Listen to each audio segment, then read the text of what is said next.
tala ngai oyo na ye solution na ngai ya suka eza kaka mobele pa na yo otikanga te. Rendez-vous ya balongi na bolongo, rendez-vous ya baero losambo, rendez-vous ya balongi mabolongo, apusani kolukaka kaka yo, lelo na yo kisango ya nzambe na bomoi, oyano ya mitu na bana bato oyanga yango yo yanolanga nsamba bilembo oyanga.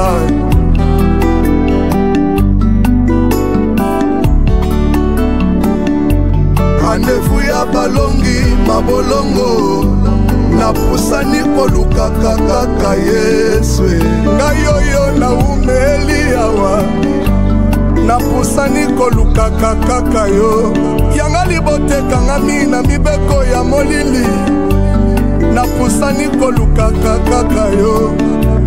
Naye na yo kisango ya nzambe na bomoi, moyanolaka mitu na bana bato oyanga yango yo yanolanga olelanga na lelaka nzambe na ngai natiki misala kaka kolanda yo nzamba roxie oyebana nga na yo toyebana yawe nzambe na bomoi na mati na ngomba na isake na ngai nzamba balayama bajena baretrete na osala nzamba bomoi mituna na ngabi yano kaka na yo yanolanga. Shalom, shalom bien-aimé. Bonjour au peuple de Dieu. Que l'Éternel Dieu vous bénisse. Que le Dieu Tout-Puissant nous bénisse tous pour cette nouvelle semaine qui commence. Que le Dieu Tout-Puissant, le Dieu que nous servons, soit votre Dieu et bienvenue au rendez-vous des vainqueurs. Que l'Éternel Dieu change votre tristesse en joie encore une fois pour cette semaine. Nzambe abongola kolela na yo ebongwa nesengo. Impossible et comme possible na vie na yo. Oui, bien aimé, comme vous venez de le lire dans le titrage, Olelo, semaine Oyotozo Banda, Susu marathon, Susu ya prière, marathon à prière, Oyoto intitulé Briser les barrières invisibles. Oui, on va briser les barrières invisibles. La barrière nyon se zo teleme la biso, Oyotozo mona na misote. Il faut savoir cela que les barrières invisibles existent, bien aimé. Les barrières invisibles sont réelles et zalaka. Elles font référence à des obstacles ou des limites qui ne sont pas physiquement visibles, mais qui peuvent avoir l'impact négatif, l'impact significatif sur votre vie. La barrière invisible est zalaka de konangai. Cause à la mur, au moins quoi mur, les murs qui vous entourent, qui vous empêchent à progresser. Parfois, nous ne sommes pas même conscients que nous ne sommes pas conscients que ces murs-là existent, mais elles peuvent nous retenir et nous empêcher de réaliser nos rêves, nous empêcher de réaliser nos obstacles. Les barrières invisibles sont des choses qui nous empêchent de devenir ce que Dieu veut que nous soyons, bien-aimés dans le Seigneur. Ezalaka. Les barrières invisibles sont des choses qui entravent notre progrès, qui empêchent notre épanouissement, que ce soit spirituellement, économiquement, socialement. Il y a des barrières invisibles. Batouébélé les lots font des efforts, mais n'arrivent jamais à atteindre le niveau qu'ils désirent devenir ou qu'ils devenir dans leur vie à cause des barrières invisibles qui ne peuvent pas, ils ne peuvent pas les percevoir ni les toucher, mais qui existent autour de toi. Vous avez souvent l'impression que vous tournez autour d'un cercle vicieux. Vous avez l'impression que vous tournez autour d'un cercle, malgré tous les efforts que vous fournissez, bien-aimés. Certains font font un pas en avant, mais 2 pas en arrière. Tu as l'impression de faire 3 pas en avant, mais 6 pas en arrière. Donc,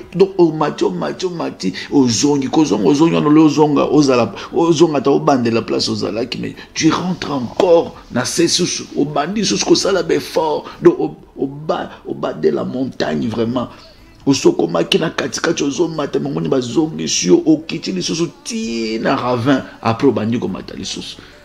Ce sont là les barrières invisibles. Malgré les efforts que vous fournissez, bien-aimés dans le Seigneur. Ça peut être dans le domaine économique, spirituellement, socialement. Il y a des barrières qui vous empêchent. À chaque fois que vous obtenez une victoire dans un domaine, 4 échecs vous rattrapent dans un autre domaine, dans d'autres domaines. Des barrières invisibles sont autour de votre vie et vous devez vous lever, bien-aimés. Et vous lever dans la prière, les briser, les renverser par la prière. Vous devez vous lever, bien-aimés dans le Seigneur, pour briser ces barrières invisibles. Faut que dans la prière, et ça va te qui se sentent souvent enveloppés par des toiles d'araignée. Aux autres temps, on va sentir que toile d'araignée, mais au tel place et si comme mon côté cause à la keno toi d'araignée moi collé kawana po toi d'araignée cause à la coton zete mais araignée à l'équipe au koba que non ils en apportent ya mwana araignée mo kwa leka kiwana singa. Mais na kati na nzela munene na ville aux autres temps boyo ki toi d'araignée le kione longi. Ce sont là des signes, qui prouvent qu'il y a des barrières. Cela arrive même à certaines personnes sur des grandes voies. Ce sont des signes de l'existence des barrières, des blocages du monde, des ténèbres contre votre vie. Et vous devez vous lever pour les briser dans la prière. Bien aimé, passage de Pessi, au côté de Monandaku, Yakotangango tina suka, mais on peut sauter toko banda na premier verset, après te sauter toke na 20. Tozo banda de 1 à 6 et après on va sauter de 1 à 5, après on va sauter même jusqu'à 20. Voilà, Bible Zoloba Jéricho était fermé et barricadé devant les enfants d'Israël. Personne ne sortait et personne n'entrait. L'Éternel dit à Josué: vois, je livre entre tes mains Jéricho et son roi, les vaillants soldats, son roi et ses vaillants soldats. Faites le tour de la ville, vous tous, les hommes de guerre. Faites une fois le tour de la ville. Tu feras ainsi pendant 6 jours. 7 sacrificateurs porteront devant l'arche 7 trompettes retentissantes. Le 7e jour, vous ferez cette fois le tour de la ville et les sacrificateurs sonneront des trompettes. Quand ils sonneront de la corne retentissante, quand vous entendrez le son de la trompette, tout le peuple poussera des grands cris. Alors le muraille de la ville s'écroulera et le peuple montera chacun devant soi. Parole du Seigneur. Bien-aimé, comme un moment au téléma, nous avons expliqué la barrière et zalaka. Mirmo kwa munene batie pour accéder na victoire te, ou accéder et pas na yote, ou accéder na onzamba kana po na yote, ou accéder na oyozo kanisa ba objectif na yo moyen atteindre ngo ezate parce qu'il y a des murs invisibles autour de toi. Il y a des murs spirituels, il y a des blocages spirituels, il y a des barrières spirituelles qui t'empêchent d'accéder na oyozo kana ozal. Awa Jéricho, Israël qui barricadé. Orban à Israël, selon leur promesse, il fallait bazoa Vilouane. Selon ma promesse, il fallait accéder na Vilouane. Ils en biloko il faut bien aimer 2025 ou avant. Et s'il y a des promesses que tu dois conquérir, il y a des promesses qui doivent s'accomplir dans ta vie.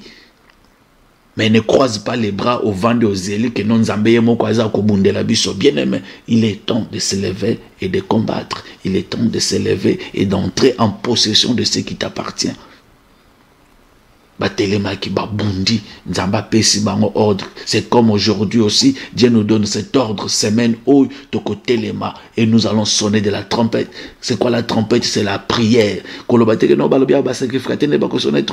Mais bien aimé, il a fait déjà de nous un royaume de sacrificateurs. Tu es sacrificateur. Temple, rideau ya voile, et voile ya temple, et c'est pasuka, rideau et c'est pasuka. Bien aimé, toi aussi tu as accès, tu as droit d'accéder na lieu très saint, vous en avez droit d'accéder na temple pour nous offrir le sacrifice. Et le sacrifice que nous allons offrir aujourd'hui, c'est la prière.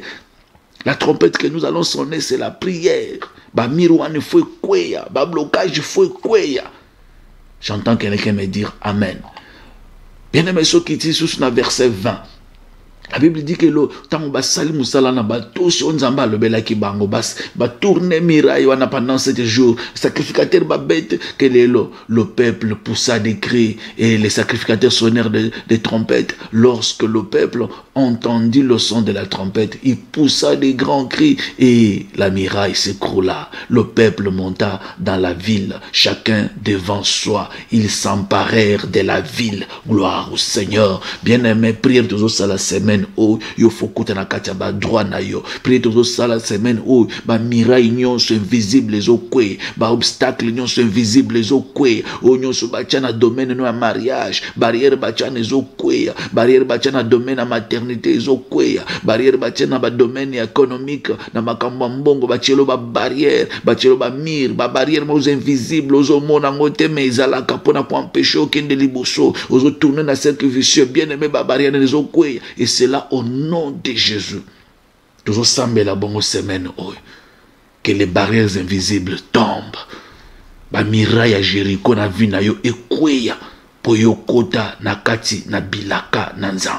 Que l'Éternel Dieu vous bénisse. Makanise simba ya wenzambe. Ozo tombo la mongongo no bien-aimé dans le Seigneur. Avant toute chose, à tout Seigneur, tout honneur, tolingina to tombo la nzambe. Tolingi to pese ba kombo bongina lokum. Nzambo azo révéler biso ce que nous devons faire chaque jour. Nzambo azo fonga biso entendement, azo kokela biso, azo pese biso victoire le kona bangona na biso, azo révéler biso des mystères cachés chaque fois que nous l'invoquons, azo révéler biso makambo oyo totika la ta komona te, azo révéler biso yango des choses invisibles que nous ne connaissons pas. Oh, le kumo izonge panaye tombola mongongo banda ko pese merci. Merci pour la semaine ainsi que pa pesi biso, ça prouve que la victoire est devant nous. To sambe Jésus-Christ. Éternel Dieu tout puissant, nzamba nguya nyos na eliboso na yo éternel Dieu. Na yeko tombola kichabo konzi na yo, na yeko sanzo la yo toi le roi de gloire. Nzambo apesinga pema na bomo, nzambo abatelingai, nzambe o ya batelinga butu mobimba. Éternel notre Dieu, tango même banguna banda ko telema batamisala mabe bazo poussa na pona ko renverser ngai, yo telemi olongi sengai, yango na komisi yo papa, yango na sanzo le éternel notre Dieu, yango na tomboli yo moki na lo sambo na ba, nzambe o apesinga victoire, likona banguna opesi la victoire, tu connais bitumba famille, nzambe opesi na pema na bomo komisama papa. Netolama nzamba lola, tetolama libanga la bileko na seko pour la semaine ya siko pesinga lesus. Netolama éternel notre Dieu pour la nouvelle semaine que tu m'accordes éternel Dieu. Netolama papa aux agnonso pour la biso nzamba lola, lokumu kembo masanjoli ezonge pana yo moyo kina losa, lokumu kembo masanjoli ezonge pana yo le roi de gloire, lokumu kembo masanjoli ezonge pana yo le Dieu qui écoute la prière. Lokumu kembo ezonga epana yo tendre père, nzamba yo kaka lo sambo, nzamba bundela kaba oya yo. Que mon âme t'élève Seigneur, que mon âme t'exalte au roi de gloire, que mon âme te magnifie éternel notre Dieu, que mon âme t'élève au roi de gloire, que mon âme t'exalte au Dieu tout puissant. Nzamba lola, nzambe mokeli libanga la bileko, Yahweh kumama, Yahweh sanzolama, Yahweh kumisama, Yahweh nzamba lola, mokota za lokola yo papa, mokota salaka lokola yo libanga la bileko, Yahweh nzamba lola, Yahweh nzamba lola, kumisama netolama, Yahweh zanyoso pona miso Seigneur. Et à notre commission, to sanzolio, le roi de gloire, le Seigneur, le Seigneur.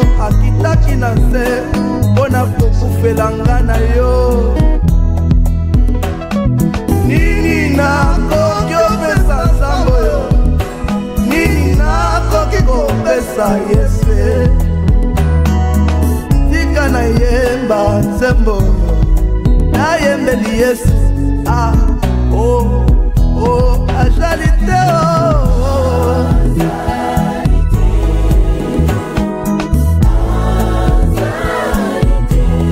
oyo akokani na yo Yesu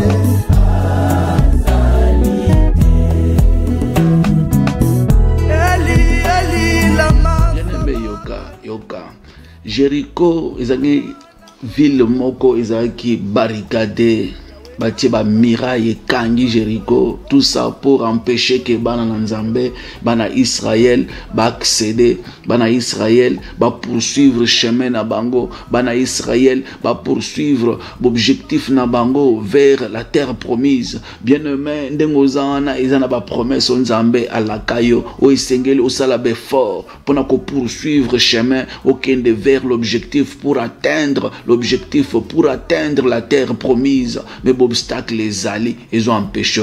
Alors bien aimé bana Israël Bible les olobete ba telema ki ba poussa ki ba cri fort et Nzambe pa yoka ki voit na bango pe Nzambe fongola ki nzela miraille kwea ki passage fongwama ki pe peuple avancer. Bien aimé, je ne sais pas ce qui constitue une barrière, une grande barrière même sur ton chemin, sur le chemin de l'accomplissement de ta destinée, mais je sais que si tu peux crier aujourd'hui comme eux, comme les enfants d'Israël, son même Dieu va agir en ta faveur. Son même Dieu va agir dans ta famille. Son même Dieu va agir dans tes projets, dans tes affaires. Naza pour ça, oyebisa Nzambe semaine oyo mon Dieu mon roi. Telema kolona bomo ou agir nanzela nangai, telema au régner sur mon chemin, sur mon parcours, telema Seigneur notre Dieu au régner sur ma projet nangai, sur ma famille.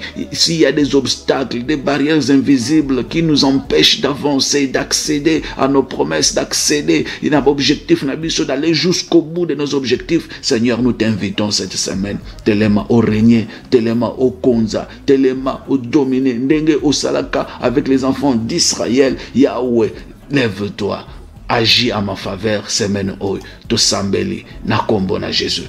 Alléluia. Yahweh, salandenge na yo, Yahweh.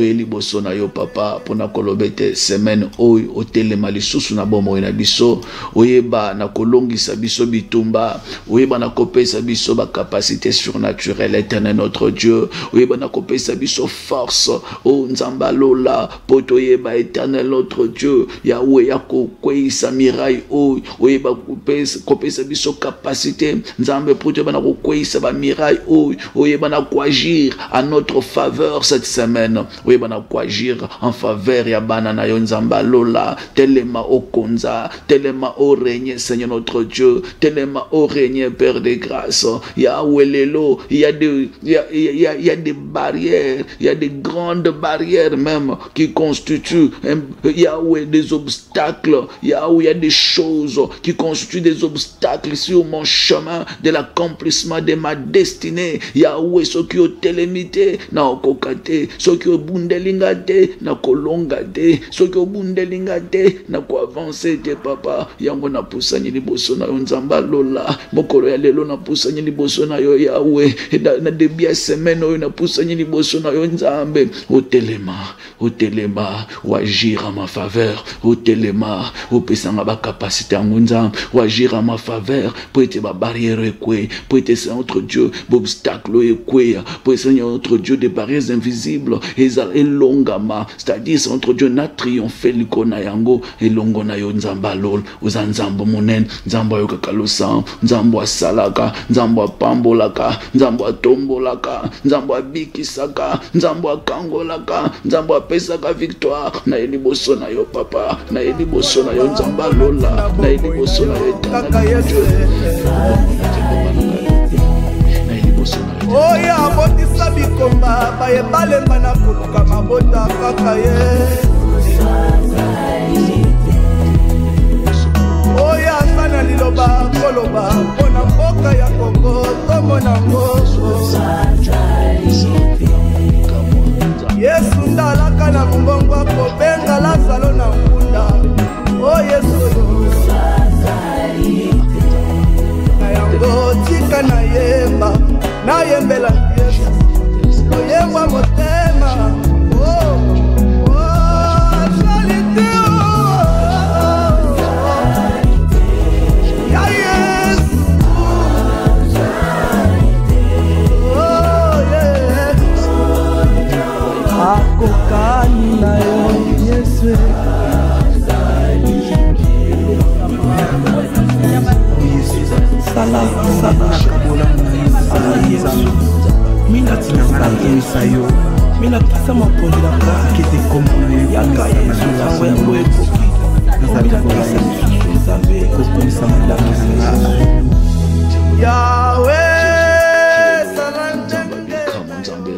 Bien aimé, écoutez, toujours Koba. Il n'y a que Dieu qui peut nous donner cette capacité et cette force pour te barrière. Il n'y a que Dieu qui peut agir en notre faveur pour te longa, bien-aimé dans le Seigneur.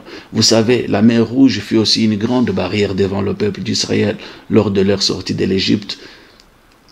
Mer Rouge était aimée là qui bango, mais l'Éternel a divisé cette mer Rouge en deux, afin que bango baleka, pour nous permettre bango baleka, bakota na kati na destinée, bakende vers la terre promise. Bien-aimé, toi aussi, tu as une terre promise aux Okende. C'est l'accomplissement de tes promesses. Terre promise pour Nayo, c'est la délivrance. Dieu nous a appelés à Okende vers la terre promise. Dieu ne nous a pas appelés à Okende dans le désert, à vivre dans le désert. Non, les enfants d'Israël, de l'Égypte à Canaan. De la promesse à l'accomplissement. Tikete Nzamba Lola, amemo jusqu'au bout. Jusqu'à l'accomplissement à Bilaka. Nzamba Lola, lokola loba alakayo, il faut amemo jusqu'à l'accomplissement. Il y a ma promesse. Mais s'il y a des obstacles, bana Israël, bakuta na pena obstacles nanzela. Ba barrières invisibles nanzela. Mais objectif est là qui Canaan. Objectif est là qui terre promise. Tikete Nzamba Pambola yo. S'il y a des prisons spirituelles qui retient les gens, nakati na lignée na bino, nakati na vie na bino, ils ont empêché bino pour accomplir destinée na bino. La prison, il faut courir. Mais avant toute chose, bien-aimé, bongisa na nzambe. Yebisa nzambe te nkolo na mi bonzi na loboko na yo. Vi na ngai, via libota na ngai, to mi bonzi na loboko na yo. Ce qui est dans la prison spirituelle et kangabiso na via masumu, nzambe tozongi na makolo na yo, pardonne nos iniquités. Pardonne même les iniquités de nos ancêtres, les iniquités de nos parents. Makambunyon se cause les salemans alignés na nga na famille na nga, où ils allaient empêcher nga pour avancer. Ils ont retenu nga toujours na katia cercle vicieux. Seigneur, pardonne-moi. Et le sang qui a coulé au calvaire et sokolangai et purifié les bottes nangai et fongo la mission nangai nzera nangai comme Paul to sambeli na kombo na Jésus.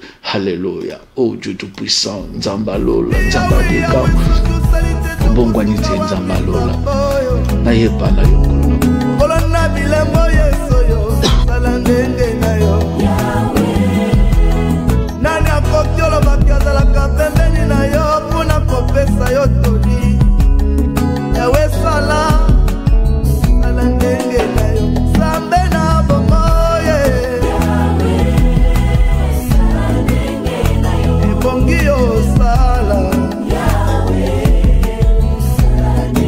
Salangenge na yo, nzambalola. Libangala bileko, kolona poselama kolona yo. Pardonne nos iniquités, nos transgressions, Seigneur. Pardonne nos souillures, même les souillures de nos ancêtres. Yahweh, le péché de mes parents. Où ils allaient peser l'ikonanga nzambalola. Yahweh, Yahweh, je ne me lasserai pas de t'invoquer tout le temps, de te prier. Yahweh, Nzambe naza posa na yo, tanda loboko ya miséricorde le kona vinanga.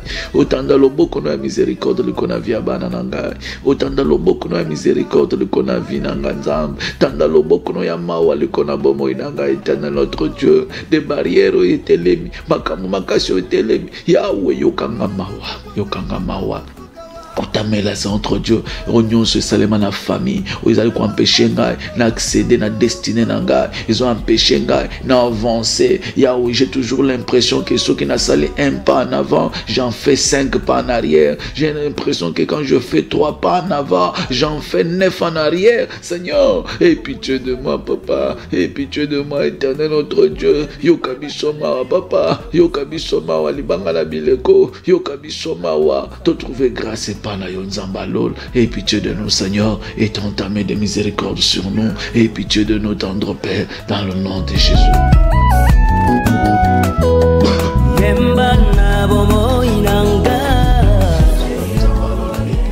Bien-aimé, écoutez, nous avons posé Sika Awa, après avoir que Senga Nzamba Yokayo Mawa, nous avons posé Sika Senga Apesoba capacité. Bien-aimé, ce combat, c'est un combat spirituel. Alors, pour vaincre ce combat, il faut à la paix une personne spirituelle. Autrement dit, une personne remplie de puissance spirituelle. Yebisan Nzambe ten kolona zongina ma kolona yo. Zongina ma kolona yo papa. Tondi sanga na puissance spirituelle. Tondi sanga na force na yo. tondisanga na ba capacité na yo, tondisanga na nguya na yo. Remplir ngai na bonzambe na yo, que ma coupe déborde. J'ai besoin de toi. Pona kotambola anzela, pona kolonga bitumba oy, pona kolonga ba barrières invisibles na makasi ya bomoto na okokate papa, yango na yepa na yo, nzambe molimo na yo akamba ngai, bonzambe na yo edomine kati na ngai. Seigneurie na yo est dominé kati na via bana na ngai, na via libota na ngai. Yawo oyeba na kopesa biso ba capacité surnaturelle poto comprendre na kato discerner na kato mona quand même bisika niso bomoto komona te to sambele na kombo na Jésus. Alléluia. Oh Dieu tout puissant. Seul nous ne pouvons rien faire, Seigneur. Dans miso bomoto to komona ba barrières invisibles o etenzam. Avec les yeux physiques, nous ne pourrons pas voir, nous ne pouvons pas voir les barrières invisibles. Nous serons incapables de voir ces barrières invisibles sur notre chemin. C'est pourquoi, Seigneur, je t'invoque. Oh Yahweh, remplis-moi de ta puissance spirituelle. Remplis-moi de ton onction. Oh Yahweh, que ma coupe déborde, afin que mes yeux spirituels s'ouvrent, afin que mes yeux spirituels s'ouvrent, mes oreilles spirituelles s'ouvrent pour comprendre ma destinée, pour comprendre le combat qui est sur mon chemin, pour repérer, Yahweh, des barrières invisibles, pour apercevoir ces barrières invisibles qui sont sur mon chemin. Seigneur, avec les yeux physiques, je ne pourrai pas voir. Avec les yeux physiques, je n'arrive pas à voir. Yahweh, Seigneur, avec les yeux physiques, je n'arrive pas à les détecter. Seigneur, avec les yeux physiques, je n'arrive pas à les apercevoir. Voilà pourquoi, Seigneur notre Dieu, voilà pourquoi je m'approche vers toi. Remplis-moi de ton onction, remplis-moi de ta puissance, remplis-moi de tes capacités surnaturelles, remplis-moi de l'onction, que ma coupe déborde, Seigneur. Onction na yo vanda likona vinangai, onction na yo vanda katina vinangai na via bananangai. Tozala rempli na onction na yo nzambe, tozala rempli na bonzambe na yo, Seigneur. Yahweh discernement,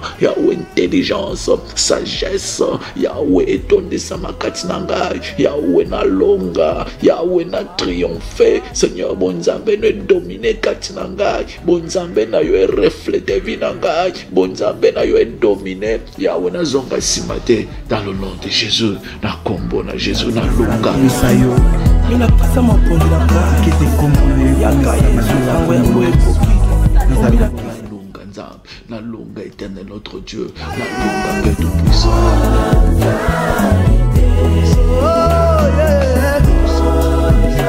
Akokani na yo Yesu.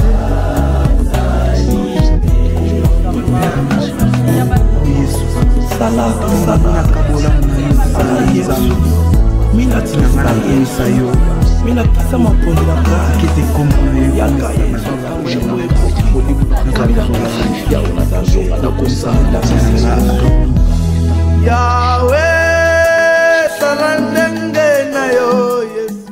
Voilà, bien aimé, tikete nzamba pambola yo. Pour la prière aux sala, nous sentir que tu es bien connecté, tu es bien branché. Que le Seigneur te bénisse, bien aimé.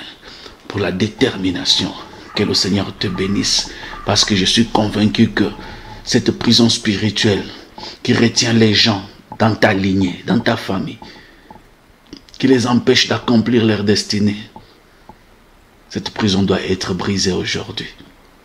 La cachot la pauvreté, la prison pauvreté, il faut la briser les lots. Et c'est pour cela que tu dois t'élever dans la prière, ou t'élever au bondi, afin d'inviter le Dieu Tout-Puissant à côté penanzela nayo, que le Dieu Tout-Puissant s'élève à téléma, à briser les barrières. Nzamba téléma à côté en action. Pouete makambu et fongwama. Bien aimé, année aussi là, il y a des choses qui doivent se faire cette année. 2026, Tobanda Peli Solo Moussous. Il y a des promesses, on s'en va passer pour 2025, il faut s'y on a 2025. Il y a 2026, c'est ça 2026. Tikanzamba Pambola, bien aimé Seigneur, bien aimé dans le Seigneur.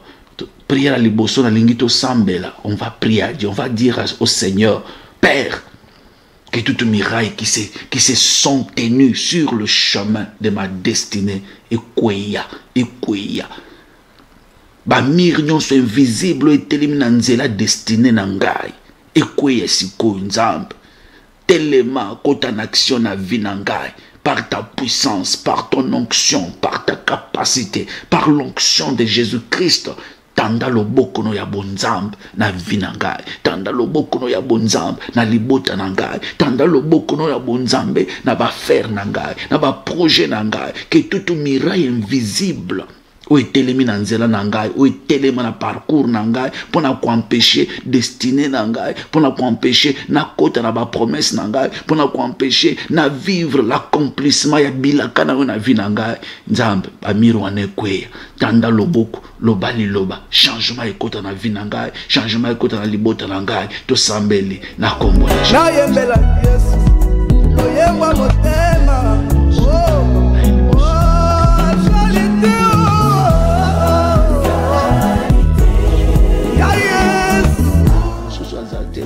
Seigneur, il n'y a que toi.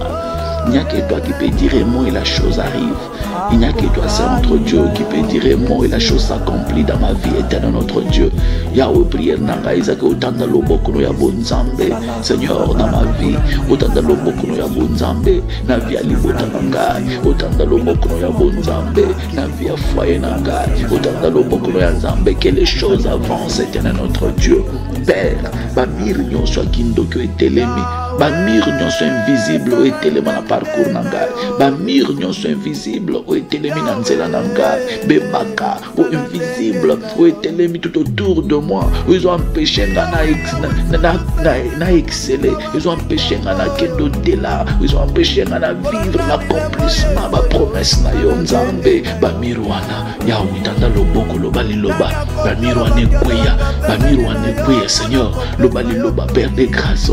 Yahweh miraille invisible autour de moi. Yahweh va na s'écrouler. Yahweh lobali loba. Obstacle nyon so etelemi na parcours nangai pour empêcher d'accéder na bilaka. Ils ont empêché d'accéder à ma promesse. Ils ont empêché d'accéder à oyo loba ponangai. Tanda loboko lobali loba. Tanda loboko éternel notre Dieu. Yahweh changement écoute la vie nangai. Tanda loboko éternel notre Dieu. Nabika oyo loba ponangai. Tanda loboko papa. Naza posa ko vivre oyo loba ponangai. Tanda loboko Seigneur. Bamir wan invisible kweya. Tanda loboko papa. Bamir invisible wan kwe. Sokyo lobi Yahweh Okokisama. Tu es le Dieu qui dit un mot et la chose arrive. Tu es le Dieu qui dit un mot. L'obstacle est longo penanzela nangai. Tendre Père, telema longi sangai. Tendre Père, telema longi sangai. Tendre Père, telema yukamama. Tendre Père, telema bunde langai. Tendre Père, telema Seigneur notre Dieu. Yahweh, nous impose à vivre des changements dans la vie nangai. Na vivre changement dans la vie nangai. Là on a appelé na posa, on a appelé na témoigner éternel notre Dieu. Nous appelé na posa, on a témoigner éternel notre Dieu. Nous appelé na posa, on a témoigner tendre Père. Nous appelé na posa, on a témoigner colonna. Na bomo nangana talelio. Témoigner Seigneur, obstacle. On a yebi ba batalela yo, ba yo kusama soni tenzabe. On a avancé, tandalo. Na yebi kusama na toi qui peut dire mon Seigneur. Il n'y a que toi qui peut dire mon Seigneur. Il n'y a que toi qui peut dire mon Seigneur. Il n'y a que toi qui peut dire mon Seigneur. Il n'y a que toi qui peut dire mon tandalo boko nzambe. Tandalo boko barrière etelemi, miraille etelemi, barrière etelemi, tandalo boko etelemi. Bien-aimé Yoka, bien-aimé Yoka, Bamiro yo nazolobelawa des murs invisibles, de barrières invisibles, d'obstacles invisibles, c'est ça qui est invisible. Tikala koyebete, tout ce que nous voyons, ce n'est pas tout ce qui existe. Il suffit que Dieu t'ouvre les yeux spirituels, tu vas voir autour de toi, il y a des choses, il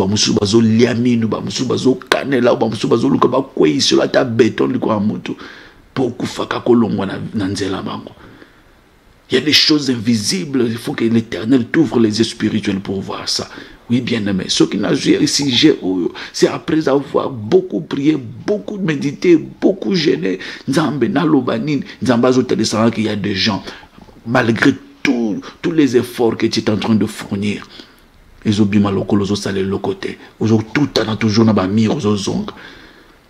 tu as l'impression que quand tu fais un pas en avant, tu en fais trois derrière. Autrement dit, ce que au matingomba, au mature, comme une katikati, tu as l'impression. ya makamwana befort nyonso ozofournir, c'est comme si tourner en rond ozosala eloko moko te. Ndeti na prière oyo tobandi semaine oyo toko briser des barrières invisibles, bien aimé, avec la puissance de Dieu, bien sûr, car seul nous ne pouvons rien faire. Avec Dieu nous ferons des exploits, bien aimé.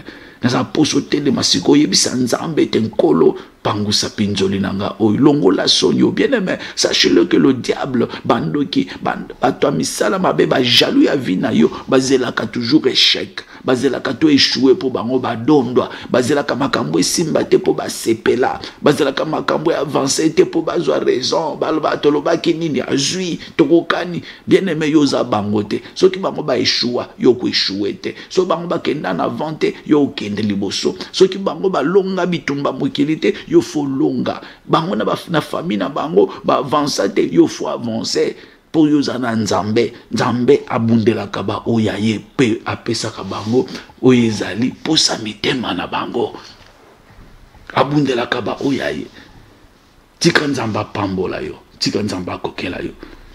Lobi natangela ki bandeko sujet mo verset moko na psaume 34 si je me trompe pas, et je vais vérifier quelque part. Dieu dit si l'Éternel, si les justes crient, l'Éternel entend et les délivre de toute leur détresse. Si le juste crie, bien aimé, yonanga toza juste le bosso na nzambe, to luke longi na nzambe, to sengi mawa na nzambe, to sambe li to bongisi na nzambe, nous sommes justes, nous sommes justifiés devant Dieu. Et tant que to bele la ifo nzambe ayoka, fo nzambe ayoka. Naza poso yebisa nzambe nkolo la lola. Ba barrière etelemi, toutes les barrières, toutes les limitations posées par l'ennemi na nzela nangai, posées par les malédictions de ma famille paternelle ou maternelle, tous les obstacles, toutes les barrières posées par une mauvaise conduite nangai, une mauvaise conscience, une mauvaise pensée yelangai, et il y a constitué ma barrière sur mon chemin de l'accomplissement destiné ngai pour m'empêcher na bika loboko na yo na kombo na Yesu Masia nzamba lola pangusanga pinzoli oyo, nzamba lola longisanga etumba oyo, nzamba lola banguna nanga batikala na soni, nzamba lola bao bazozela échec nangai telemo confondre bango, longisanga etumba pesanga victoire, longisanga etumba barrière ekweya, longisanga etumba bilaka ekokisama, longisanga etumba au Seigneur ngape na telema na témoigner monene na yo avant ane oyo esila, nzamba lola nazala posa ko raconter ba bienfait na ona bato to sambel na kombo na Jésus bien-aimé, sambel Jésus le roi de gloire, tu es liboso na yo papa, loba liloba libanga la bileko, loba liloba Yahweh soki yo lobi, Yahweh kokisama soki yo lobi te banguna bako sepela bako dondwa, nzambe ko permettre te ke baseka nga Yesu, ko permettre te ke ba Yesu, ko permettre te ke bazwa le devant likolo na ngai, ko permettre te Seigneur bazwa le devant likolo na vina ngai, ko permettre te Seigneur bazwa le devant, ko permettre te ke kanya pe malonga ngai, ko permettre te ke bando ya famille ba dominer likolo na ngai, ko permettre te Seigneur ba dominer likolo na vie bana na ngai, tele malongisa ngai tumbo nzamba lolo, tele malongisa ngai Yahweh oyo loba na vina ngai elata nzoto pe, oyo loba na vina ngai kokisama éternel mon Dieu, oyo loba na vina ngai kokisama, oyo loba na vina ngai s'accomplir éternel notre Dieu, parce que tu es le Dieu tout puissant, le Dieu qui dit et moi la chose arrive. Yahweh to yeli susu liboso na yo Seigneur, semaine où bilakana elata nzoto na vina biso, semaine où bilakana elata nzoto na vina biso, semaine où to bika ba promesse na yo, semaine où to tatola monene na yo nzambe oza nyonso pour la biso éternelle, sois béni à jamais. Bien-aimé nzamba pambola yo na ebanza semaine eza mulai, on va développer cela toko sambela mingi semaine oyo. La supplication, combat, ne t'en fais pas, les anan. Mais, par requête de péché, mais là, qu'on développe dans la Bible, dans ma fongo l'entendement, au comprendre. Toujours changer fréquence, bien aimé. C'est un combat spirituel. La Bible dit que même si nous marchons dans la chair, nous ne combattons pas selon la chair. Oui. Puis tout le monde a vu notre combat est spirituel. Et car les armes avec lesquelles nous combattons ne sont pas charnelles, mais sont spirituelles. Bibundel na biso za molimo yebisa nzambe la tsanga bibundel na yo nzamba lola couvrir ngana force na yo. Rêve-moi de ton armure céleste, ton armure spirituelle, car je suis maintenant devant un combat spirituel, je suis devant le mirail spirituel, les obstacles spirituels, des barrières spirituelles, et donne-moi aussi Yahweh, marteau spirituel, détonateur spirituel pour nous quoi ça va miraille pour nous quoi ça va obstacle parce que je dois aller de l'avant, je dois vivre l'accomplissement de ma promesse, je dois aller de l'avant, je dois conquérir, je dois accéder na oyo loba na la promesse oyo kana ponanga makanise simba nzambe bien aimé naza posa siko bele la nzamba tonde sa na bibundele na ye nzamba tonde so na ba capacité surnaturelle nzamba peso force ele ki ba force nyonso ya sana moi to sambele na kombo na Jésus. Alléluia. Eli boso na yo nzamba lola nzamba bekama na makasi ya bomoto to kolonga te papa, na makasi ya bomoto na kolonga te éternel Dieu, na makasi ya bomoto na kolonga te roi de gloire, na makasi ya bomoto na kolonga te papa na ngai, na makasi ya bomoto na kolonga te éternel Dieu, na makasi ya bomoto na kolonga te éternel mon Dieu, na makasi ya bomoto na kolonga te papa yango na eli boso na yo nzamba lola, na eli boso na yo libanga na bileko latisanga nguya na yo, latisanga bibundeli na yo, latisanga Yahweh armure na yo, l'armure spirituelle afin de pouvoir résister aux ruses du diable. Seigneur, rêve-moi de toutes les armes spirituelles capables de renverser ma miraille, capables de renverser ma barrière spirituelle, capables de renverser ma barrière invisible. Seigneur notre Dieu, donne-moi les armes spirituelles, les armes invisibles pour renverser les mirailles invisibles, pour renverser les obstacles invisibles. Donne-moi la force, donne-moi la capacité, donne-moi l'onction, Seigneur, la force surnaturelle, la longa semaine na longa bitumba nyonso zo telemelanga ba barrière nyonso zo telemelanga bebaka nyonso zo telemelanga na longa na triomphe éternel Dieu, na triomphe papa, na dominer éternel notre Dieu, na dominer l'ikona ya mokolo na bomo, na dominer na longa na triomphe l'ikona nzamba lola nzambe mokeli.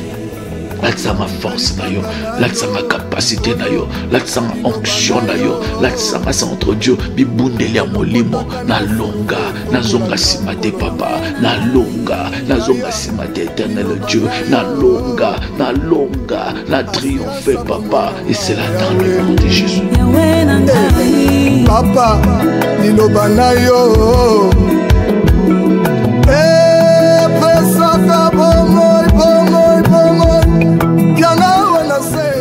bien-aimé yoka nzamba pambola yo tozo changer fréquence telema likolo elongo toza ko telema likolo elongo na nzambe avec les armes spirituelles qu'il nous a accordé tozo kende ko bunda sika bien-aimé tozo kende ko bunda na yebiki pa na nzambe échec ezalaka te et pa na nzambe réussite nde ezali.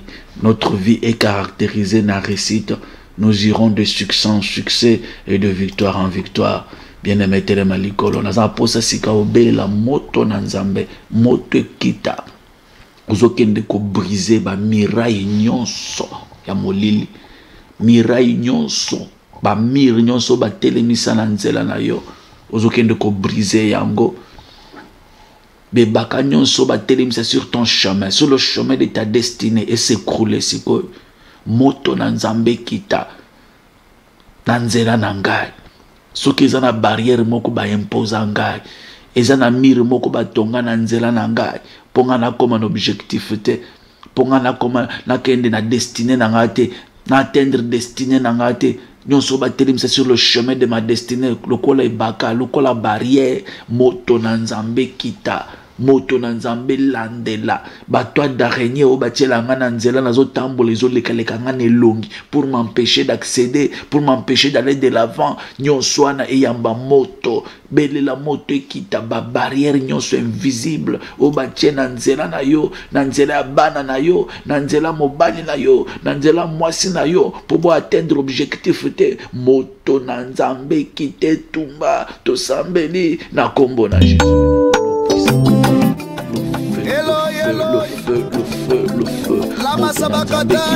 moto na nzambe tumba dans le nom puissant de Jésus. Moto na nzambe kwisa ba barrières invisibles, ba barrières invisibles, toutes les barrières invisibles sur mon chemin, toutes les barrières spirituelles sur mon chemin. Yamba moto, yamba moto, yamba moto, et panzana, yamba moto, et tumbama. Na kombo na Jésus, fi moto kita, moto panza, moto na nzambe tumba, ba barrières invisibles, moto na nzambe tumba, ba barrières invisibles, moto na nzambe tumba, ba toile d'araignée kindoki, obazo chelanga na nzela, obazo chelanga na parcours na ngai, pona ko empêcher destinée na ngai, pona ko empêcher na accéder na bilaka na nzambe. Moto,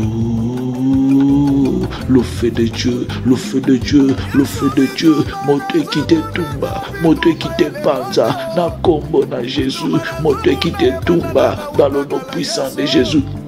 Azo écrase nyonso, nazo panza nyonso, eyamba moto, ezika, eyamba moto, epanzana, eyamba moto, etumbama, na kombo na Jésus. Moto na nzambe kita, moto na nzambe tumba, ba barrières invisibles, eyamba moto, ba barrières invisibles, epanzana, na kombo na Jésus. Fie, moto kita, moto tumba, moto panza, dans le nom puissant de Jésus. Nazokendo ko kweisa, ba barrières invisibles, na nzela na ngai, ba barrières invisibles, na parcours na ngai, ebana kotumbama, ebana kotumbama, na kombo na Jésus. Nyonso ba imposa ngai, eyamba moto, barrière wane kweya, obstacle kweya, na kombo na Jésus, obstacle kweya, dans le nom de Jésus, obstacle kweya, na kombo na Jésus, nazo kweisa, nazo panza, nazo tumba, na kombo na Jésus. Mirekweya, obstacle nyonso bacha na nzela na ngai, obstacle nyonso bacha na parcours na ngai, eyamba moto na nzambe, eyamba moto na nzambe, eyamba moto na nzambe, ezike tumbama, na kombo na Jésus, na kombo na Jésus, na kombo na Jésus, na kombo na Jésus. Le feu de Dieu, le feu de Dieu, le feu du Saint-Esprit, ebana kotumba, le feu du Saint-Esprit, ebana kopanzana, le feu du Saint-Esprit, ebana ko détruire ba barrières invisibles na vie na ngai, barrières invisibles na nzela na ngai, ekweya, ba toile d'araignée kindoki, obazo chana nzela na ngai, po ekanga kangai, po empêcher nga na avancer na nzela na ngai, eyamba moto, dans le nom puissant de Jésus. Alléluia. Bien-aimé, écoutez, Nzamba Pambola yo. Deuxième requête, il y a combat. Vous avez la prière, que tous les obstacles, toutes les barrières, toutes les limitations posées par l'ennemi, posées par la malédiction de la famille, paternelle ou maternelle, na kota pa botata na yo, kota bo maman na yo, il y a des obstacles au bacha na famille na bino. Il y a des obstacles posés.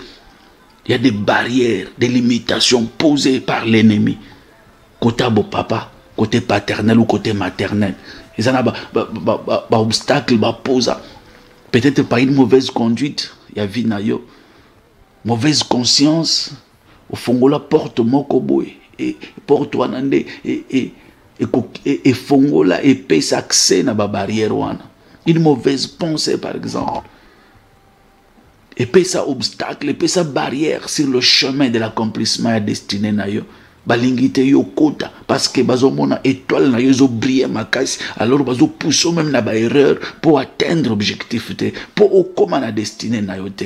Nous avons briser ce obstacle wana, briser ba barrière, ba limitation, o ba imposer na famille na yo, o ba imposer kota botata, na kota botata na bino, il y a des choses o ba imposer bino comme une limitation. Kota bo maman, il y a des barrières ba imposer bino comme limitation. Ou t'amène la vie na yo mena, ou t'amène la comportement ou afficha, ou t'amène la banzela yo moko au traça, il y a des barrières. Les apôtres qui sa moto na nzambe. toute barrière, tout obstacle, ezale wuti na ngamoko na vie na ngai, na comportement na ngai, des barrières endogènes na kati na vie na ngai, que ce soit des barrières exogènes autour de moi, ou la famille, belle famille, famille à botata, paternelle, maternelle, il y a des obstacles au basi ba telemisaki. Ngamoko na kenda ko fongo la porte, que diable a profité pe à côté de ba barrière. Les lots n'a eu conscience que le feu de Dieu descende au nom de Jésus-Christ de Nazareth. Moto kita, obstacle en ekweya, limitation en ekweya, malédiction en ekweya, mauvais soro en etumbama, et panzana, na kombo na Jésus, to sambeli, moto. Na kombo na Jésus, moto kita, moto tumba, moto panza, na kombo na Jésus, barrière wa, obstacle wa, yamba moto, limitation, oba imposa, na nenga kindoki, na vie na ngai, yamba moto, bakenda ko profiter na comportement na ngai, bakenda ko profiter na erreur na sala na vie, ba profiter ba chelinga ba barrière, ba chelinga ba limite, lelo na eu conscience. Le nom de conscience et l'ongo nzamba lola au nom de Jésus-Christ de Nazareth. Nazokendo kokwisa, nazokendo kobuka, nazokendo kopanzango dans le nom puissant de Jésus. Moto, moto, moto, moto, moto, moto kita, moto tumba dans le nom puissant de Jésus. Moto tumba, na kombo na Yesu Masia, le feu, le feu, le feu, le feu, le feu, le feu, le feu, le feu, moto, na kombo na Jésus, moto kita, moto tumba, moto panza dans le nom puissant de Jésus. Moto tumba, na kombo na Jésus, le feu, le feu, le feu, le feu, moto, na kombo na Jésus, nazokende ko briser ango, na kombo na Jésus, nazokende ko panza ango, na kombo na Jésus, libère ma vie, libère au nom puissant de Jésus. Alléluia, alléluia. Bien-aimé Yoka, tozokoma na suka, on va continuer demain. Mais requête yasuka combat avant de benga un esprit de mort, nous allons poser au quitter sa marteau spirituel. Oui, notre combat est spirituel, bien aimé, et les armes aussi doivent être spirituelles. Que le marteau puissant de l'Éternel est quitté. Marteau ya muneno, le marteau spirituel de Dieu est quitté. Na vinayo. Et que nous briser siko. Ba kalebasa kindoki, ba milanga kindoki. Place ba bomba ba bénédiction na yo, place ba bomba bana na yo, place ba bomba destiné na yo, destiné ya mwasi na yo, ya mobali na yo, place ba bomba bozui na yo, ba diplôme na yo, misala na yo, vie na yo, place ba bomba isengo na yo, moto na nzambe kita, mupanga donc marteau wana munene kweye brisé kalebaso wana, marteau kweye brisé bouteille wana, place ba bomba même mariage na yo, et banzana. Et boukana pona libela au nom puissant de Jésus. Bakaleba soane panzana, ba milangi wane panzana, vina yo bima, mariage no bima, to sambeli na kombo na Jésus. Moto. Moto na nzambe.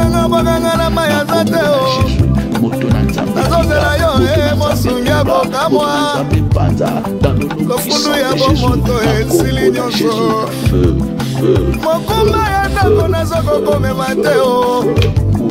Obokola bana na soko kateo Nebitumbo yo bundelanga na longa Ayasu bundelanga na longa Nazola la teo bundelanga na longa Mabana sope mateo bundelanga na longa Silola bomo bundelanga na longa Oh, tina yaki mobali sili nyonso Okumba lotomo eza makasi yeso Maninga tokola na bango bakenda liboso Nana zoba lukaka kesika moko bundelanga yesu Bitumba na zabuneza bitumba molimwe Bitumba na zabuneza bitumba molimwe Na bela liyo zabe mokambia milimo Marteau ekwe, marteau monene, marteau na nzambe, marteau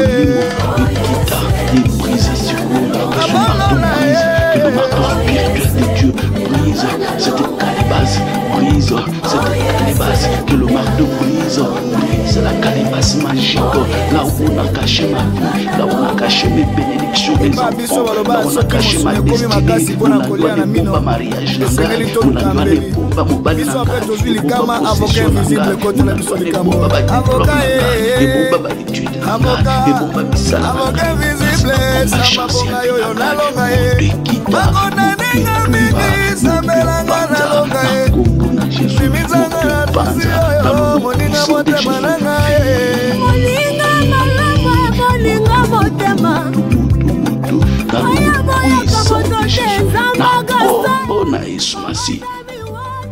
bien-aimé Yoka,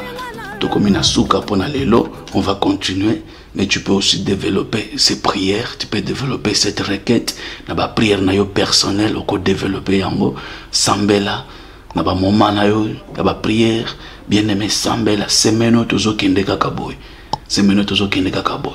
Personnellement place aux oko sambela. Ceux qui nous ont battu à cœur au gêné, gêne. Ceux qui nous ont battu à cœur au gêné, kozonga simate. Téléma, faut ba barrière ou kwe, ba miraille ou invisible kwe, ba obstacle ou invisible, ba barrières invisibles ba chena nzela na yo kwe, ba toit d'araignée kindokyo ba chela kayo, na kati ya boulevard ozo tambola, mais yo kaka ba singa moko ezole ko nelongi, kindoki, biloko ne fo isila. Ça prouve qu'il y a quelque chose de spirituel, de louche. Au bâtiment nzela no po bongate, po yo kende libosote, po yo balate, po misala no fongwa mate. Na kombo na Jésus.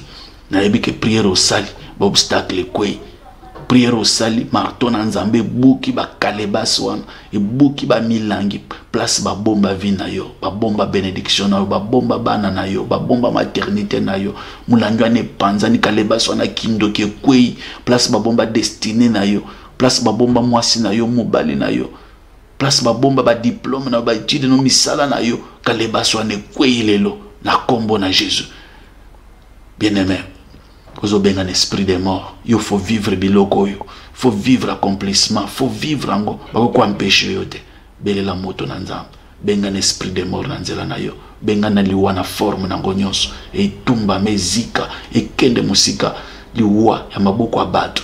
Liwa obasi bakaneli bana na yo. Bakaneli mobali na yo. Moto ekita esprit de mort. Tozo détruire yo. Bien aimé na kolinga. Prière loko to bandiango lelo. Simbela mata offrande na loboko. Osimbi ata elembo na loboko. Ozo déclarer maloba. Ozo loba maloba. Liwa eko ya nanzela nangate. Tina ko simba bilaka nanzam. Tina ko vivre l'accomplissement ba promesse nanga. Tina ko koma na destinée nanga. To sambel na kombo na Jésus. Dans le nom puissant de Jésus, nazo benga na liwa, nazo benga l'esprit de mort, na forme na ngota, nazo benga l'esprit de mort, nanzela nangai, nazo benga l'esprit de mort, nanzela bana nangai, dans le nom puissant de Jésus, fi mote kita, mote tumba, liwa, yamba moto, liwa maboko abato, yamba moto, ezika, fi nazo détruire, nazo panza, liwa maboko abato, ben position maboko abato, liwa kindo kia famille, liwa nyonso basi batiena nzela nangai, pona kufa avant le temps fixé par Dieu, nazo kende ko détruire, nazo kende ko panza, liwa na vie nangai, na vie ya bana nangai, liwa ikweya, liwa ikende musika, liwa ikende musika, na mobali nangai, na mwasi nangai, na bana nangai, na bandeko nangai, esprit de mort, na benganio, sangwa matange kende musika, dans le nom puissant de Jésus.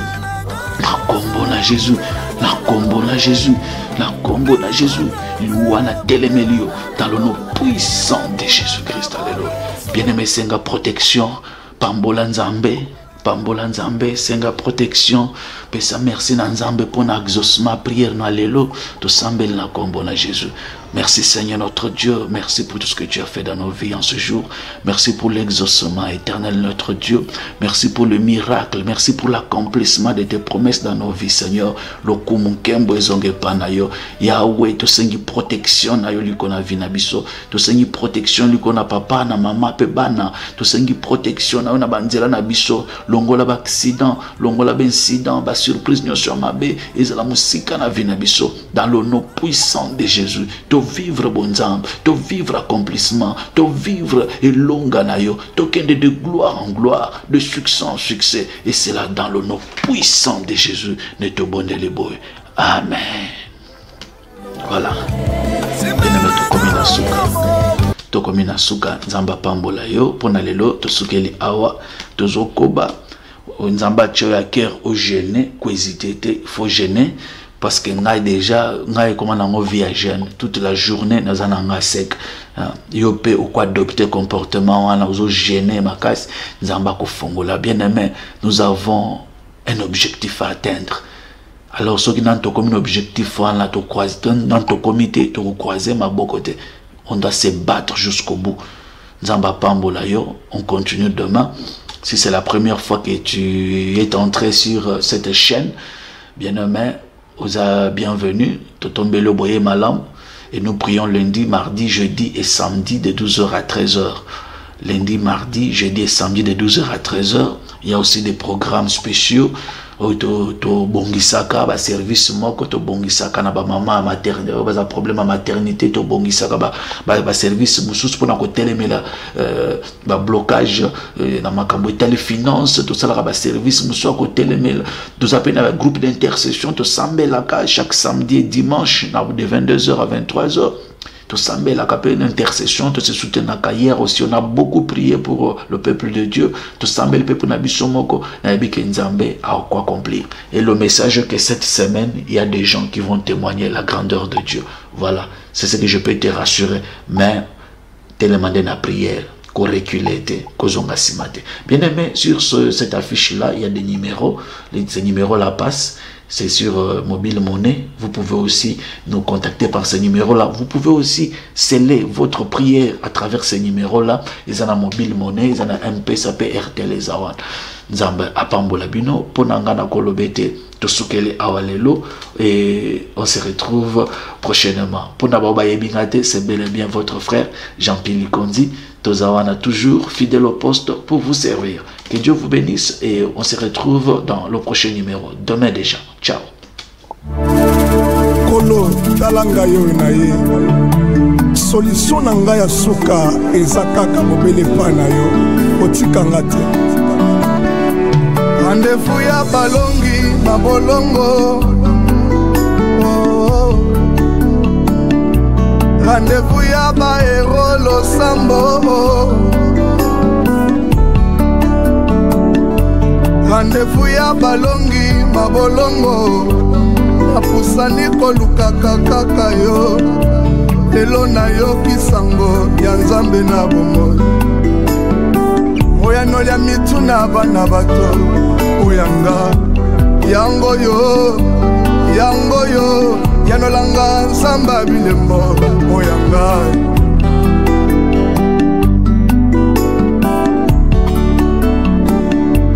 Rendez-vous ya balongi mabolongo.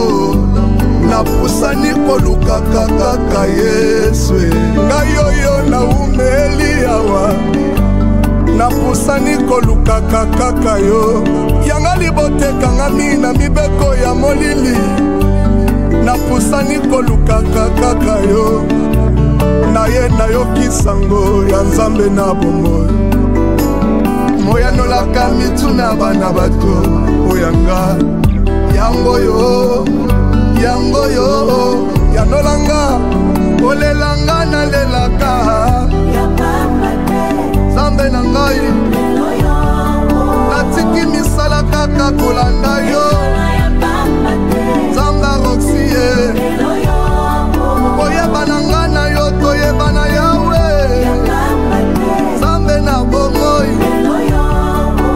na mati na ngomba na Isake na ngai Nzamba balayama bajena baretrete na osala Nzamba bomoi mituna na ngabi yanokaka na yo yanolanga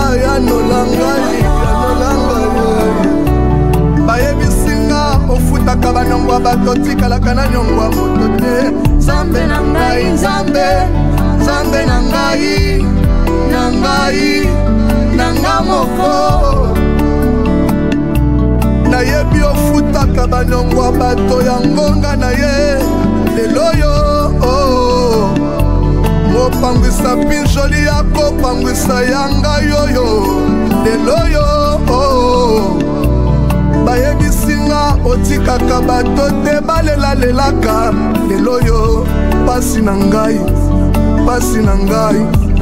yanga pasi na ngai eyebani ekomami na WhatsApp bakomi na Facebook yanga pasi oyo eyebani ekatisi bibale ekeba ngomba pasi na ngai eyebani boni oyebi te pasi na ngai ndenge nazonyokwama Nzambe yo na bomoi Sambo ya makoki akoyeba posa moto ata na pinjoli na ye ya miso ntango alelaka boni oyebi te pasi ya motema nalobela nani ngai oyo makambo etondi nga na motema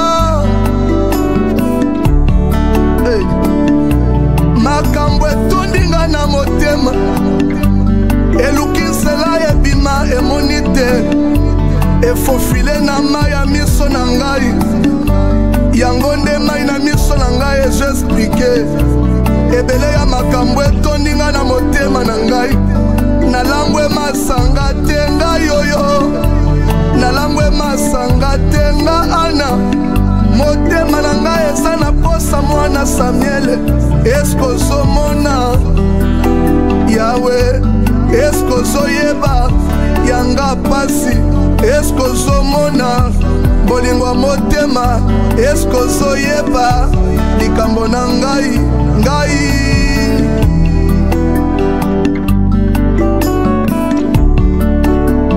olelanga nalelaka pisholi na ngai ekomi lokola ya mbisi na ebale ngayo nani atsala nani amonanga pasi na nga eleki ye natika moshina kaka mpona kolanda yo yawe balole ngai oyo natika kuluna kaka mpona yo salelanga Nzambe na ngai oyo natika kokosa kaka mpona Nzambe oyo